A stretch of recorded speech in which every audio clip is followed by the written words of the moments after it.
Welcome to Urdu zone 24۔ آج کی قصے کا آغاز مختصر سی غزل کے ساتھ۔ جو صاف گو ہوں تو اونچی جگہ کھڑا ملوں گا، ورنہ تجھ کو کہیں خاک میں پڑا ملوں گا۔ تو سالوں بعد بھی مجھ کو منانے آئے تو میں اپنی ایک ہی ضد پر تجھے اڑا ملوں گا۔ تو خود کو یوں ہی گراتا رہا تو آخر کار میں تیرے قد سے تجھے 100 گنا بڑا ملوں گا۔ بڑھتے ہیں اپنے ناول کی اگلی قسط کی جانب۔ فرید کاردار، تم یہ اسمگلنگ کینسل کر دو اور اسی وقت واپس چلے جاؤ، ورنہ تمہیں تمہارا بیٹا تمہاری اصلیت جان کر تمہیں مار دے گا۔ رات کے 4 بج رہے تھے۔ وہ ان لڑکیوں کو لے کر اپنی منزل کی جانب بڑھ رہا تھا۔ تبھی ایک گاڑی نے آ کر اس کی گاڑی کو روکا تو وہ غصے سے دروازہ کھول کر باہر نکلا تو اس گاڑی سے نیلوفر خاتون کو اور جس شخص کو نکلتے ہوئے اس نے دیکھا وہ دنگ رہ گیا۔ کیوں کینسل کروں؟ تم ہوتی کون ہو مجھے روکنے والی؟ یہ میرا ذاتی بزنس ہے، تمہارا نہیں۔ اور مس نیلوفر، یہ ہارون تمہارے ساتھ کیا کر رہا ہے؟ شدید غصے سے وہ کہنے لگا۔ وہ اس کی بات پر سخت سلگ کر رہ گئی۔ مجھے پتا ہے یہ تمہارا ذاتی بزنس ہے، ڈیم اٹ، مگر اس وقت تمہارا سیو رہنا زیادہ ضروری ہے۔ اگر زندہ رہو گے تبھی یہ بزنس کر سکو گے۔ اس فرغام سلطان کو پتہ چل گیا ہے کہ کوئی اس کے گاؤں میں اسمگل کرنے والا ہے۔ اسے ابھی تک یہ نہیں پتا کہ کون کرنے والا ہے، اور یہ تمہارا سالہ میرے ساتھ اس لیے ہے کیونکہ یہ بھی اس فرغام سلطان سے نفرت کرتا ہے۔ اسی وجہ سے اس نے مجھ سے ہاتھ ملا لیا ہے۔ وہ پریشانی سے اس سے سخت چڑھتی ہوئی بولی تو اس کی بات پر طنزیہ انداز میں وہ مسکرایا۔ نیلوفر خاتون، یہ اتنے آرام سے تمہارے ساتھ کیسے مل گیا؟ یہ تو اس فرغام سے زیادہ تم سے نفرت کرتا تھا۔ وہ نفرت کہاں گئی اس کی جب اس کی بہن تمہارے شوہر کے ہاتھوں مری تھی؟ مجھے یہ سب ڈرامہ لگ رہا ہے، کوئی پلان ہے ان سب کا۔ حیرت ہے کہ تم اتنی جلدی کیسے اس کے جال میں آ گئی نیلوفر خاتون۔ وہ ہنستے ہوئے بولنے لگا تو اس کی بات پر نیلوفر کا غصے کے مارے پورا جسم بری طرح سے لرزنے لگا۔ وہ سرخ آنکھوں سے اسے دیکھتی ہوئی آگے بڑھی، مگر ہارون صاحب کی آواز پر وہ وہیں رک گئی۔ شٹ اپ، تم جیسے کمینے کی وجہ سے مری ہے میری بہن۔ جتنا نیلوفر خاتون کا شوہر ذمہ دار تھا اتنے تم بھی ہو فرید کاردار۔ تمہارے حسد اور نفرت نے بھی اس کا قتل کیا ہے۔ اور نیلوفر خاتون، تو وجہ یہ تھی ہمارے نکاح کی کہ تم اس آدمی کا سچ سامنے لانا چاہتی تھی، ہے نا؟ میں درست کہہ رہا ہوں نا؟ یہ ہمیشہ سے دھوکہ دے رہا تھا ہم سب کو اور اپنے بچوں کو، جو اس کے گم ہونے پر بہت بڑے غم سے آج بھی گزر رہے ہیں۔ ہارون صاحب ایک تو فرغام سلطان کی وجہ سے غصے میں تھے، اوپر سے فرید کاردار کی بات نے اسے سیخ پا کر لیا۔ وہ غصے سے مٹھیاں کستے ہوئے گرایا۔ بکواس بند کرو ہارون، جیسے میرے دل میں تمہاری بہن کے لیے کبھی محبت نہیں تھی، اسی طرح میرے دل میں اس کے لیے کبھی نفرت نہیں تھی۔ اس کی موت کا ذمہ دار زاویار سلطان کا بیٹا ہے۔ اگر وہ اپنی ماں کے پاس ہوتا تو آج اتنا کچھ نہ ہوتا۔ سب کچھ اسی کی وجہ سے ہوا ہے، دونوں باپ بیٹے کی خوبصورتی کی وجہ سے، سمجھے تم؟ مجھے صرف اس بات کی جلن ہے کہ میں بھی تو ان کی طرح بہت خوبصورت ہوں۔ پھر مجھے کیوں سب نے نظر انداز کیا، خاص کر غزل نے؟ اس نے مجھے چھوڑ کر زاویار سلطان کو کیوں چنا؟ اور تمہاری بہن، اس نے اپنے بیٹے کو نظر انداز کر کے اس کے بیٹے کو اپنے بیٹے کی طرح پیار کیا۔ کیوں؟ سب نے میرے ساتھ ایسا کیوں کیا؟ میں بھی تو خاص بن سکتا تھا۔ پھر یہ سب مجھے کیوں ملا؟ کیوں؟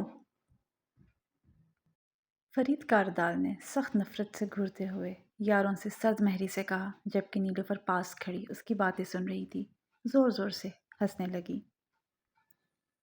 ہاں ہاں ہاں، تم اور خوبصورت، وہ بھی کس سے مقابلہ کر رہے ہو تم؟ زاویار سلطان سے، جو وجاہت کا منہ بولتا ثبوت تھا، اور تم کسی کرائے کے 2 نمبری ایکٹر اس سے خود کو ملا رہے ہو۔ پتہ ہے سب اس پر کیوں مرتی تھیں؟ کیونکہ وہ ایک شریف آدمی تھا۔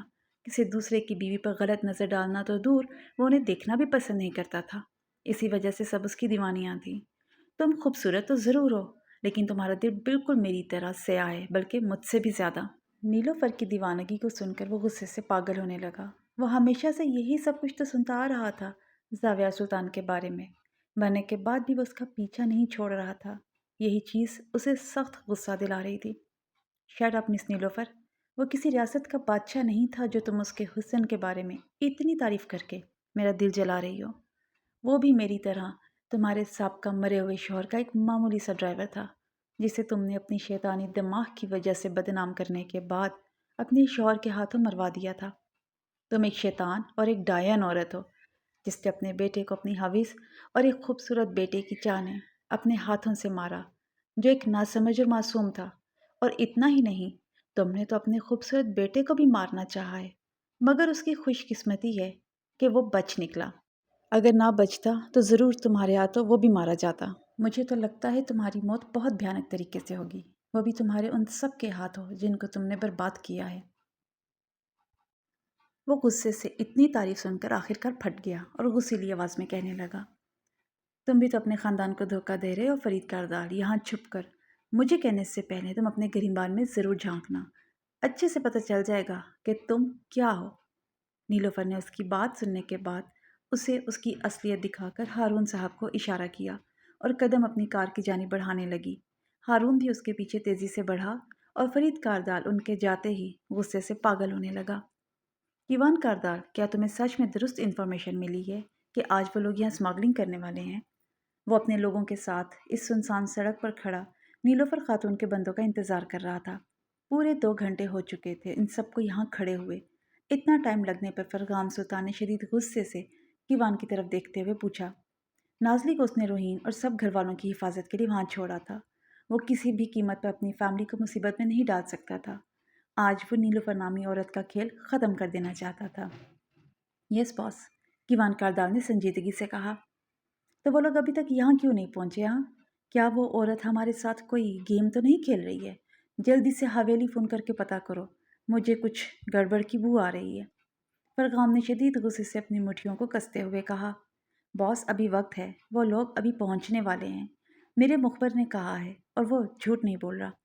کیوان نے اسے پرسکون کرنے کے لیے آرام سے کہا، مگر وہ کہاں سکون سے بیٹھ سکتا تھا؟ اس کا سب سے بڑا دشمن اسی کے علاقے میں یہ غلط کام کرنے والا تھا، تو وہ کیسے پرسکون رہ سکتا تھا؟ وہ اس وقت سخت بے چین اور غصے سے پاگل ہو رہا تھا۔ تمہارا مخبر اگر وہ ہمارے ساتھ کھیل رہا ہے تو وہ زندہ بالکل نہیں بچے گا، کہہ دینا اسے۔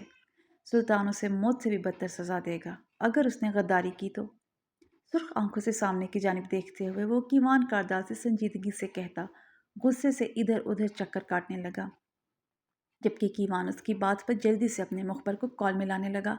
لیکن دور سے جب 2-3 گاڑیوں کو تیزی سے اپنی جانب بڑھتے ہوئے دیکھا تو وہ موبائل کان سے ہٹا کر انہیں گاڑیوں کی جانب دیکھنے لگا۔ کیوان کاردال، سنبھل کر، یہ تم کیا کر رہے ہو؟ مرنا ہے کیا تمہیں ان خبیثوں کے ہاتھوں؟ وہ ساکت کھڑا سامنے والی گاڑی میں اپنے باپ کو دیکھ رہا تھا، جو اس گاڑی میں مطمئن انداز میں بیٹھا، جسے غیر قانونی لڑکیوں کو اسمگل کرنے سے روکنے کے لیے وہ اس گاڑی کو اڑانے کے ارادے سے آئے تھے۔ کیوان ساکت کھڑا اپنے باپ کو دیکھ رہا تھا کہ فرغام سلطان نے تیزی سے آگے بڑھ کر اسے اس گاڑی کے سامنے سے ہٹایا۔ سلطان بے، وہ میرے بابا ہی تھے نا؟ کیوان کاردال شاک نظروں سے فرغام سلطان کی جانب دیکھتے ہوئے پوچھنے لگا۔ ہاں کیوان کاردال، فرغام سلطان نے ضبط سے سرخ انگارہ بنی اپنی آنکھیں اس پر سے ہٹاتے ہوئے کہا، تو کیوان کاردال بے قراری سے تیزی سے اس گاڑی کی جانب بڑھا۔ اس سے پہلے وہ اس گاڑی کے آگے آتا، فرغام سلطان نے آگے بڑھ کر اسے روکا۔ یہ تم کیا کر رہے ہو؟ کیوان کاردال، پاگل ہو گئے ہو؟ اگر ابھی میں نے تمہیں پکڑا نہ ہوتا تو تم گاڑی کے نیچے آ کر مر جاتے، ڈیم اٹ! فرغام سلطان نے اسے سختی سے پکڑتے ہوئے غصے سے کہا۔ سلطان، مجھے لگتا ہے وہ کسی مصیبت میں ہے، وہ عورت انہیں شاید دھمکا رہی ہے، اسی لیے تو وہ اتنے سالوں سے غائب تھے۔ میں جا رہا ہوں انہیں بچانے، اس وقت انہیں میری سخت ضرورت ہوگی، ورنہ یہ شیطان ماں کی طرح میرے بابا کو بھی مار دے گی۔ کیوان کاردال سخت بے چینی سے کہتا واپس آگے بڑھا، لیکن فرغام سلطان کے سرد لہجے نے اسے آگے بڑھنے سے روک دیا۔ کیوان کاردال، ہوش میں ہو، وہ تمہارا باپ ضرور ہے، لیکن وہ اس وقت اس دشمن کے ساتھ ملا ہوا ہے۔ کیا تمہیں یہ نظر نہیں آ رہا؟ ہاں، اتنے سال وہ کہاں غائب تھا؟ یہ تم نے کبھی جاننے کی کوشش نہیں کی، بس اسے ڈھونڈتے رہے، جبکہ وہ اس عورت کے ساتھ مل کر میرے خاندان اور تمہاری ماں کا قاتل بن چکا ہے۔ تم اتنا اعتماد کیوں کرتے ہو میرے یار اس بے ضمیر انسان پر؟ میری مانو تو اسے آج کے دن ہی ختم کر کے ہم سب کا بدلہ لے لو، کیونکہ وہ تمہیں، تمہاری بہن کو اور میری بہن کو بھی نقصان پہنچا سکتا ہے، کیونکہ وہ اس وقت ایک باپ نہیں بلکہ ایک شیطان ہے، تمہارے لیے، ہم سب کے لیے میرے بھائی۔ فرغام سلطان نے ضبط سے سرخ ہوتے ہوئے کہا، جبکہ وہ ابھی تک یقین نہیں کر پا رہا تھا کہ اس کا باپ دھوکے باز ہے۔ یہ سچ نہیں ہو سکتا سلطان، اور اگر یہ سچ ہوا نا کہ میرا باپ ایک قاتل ہے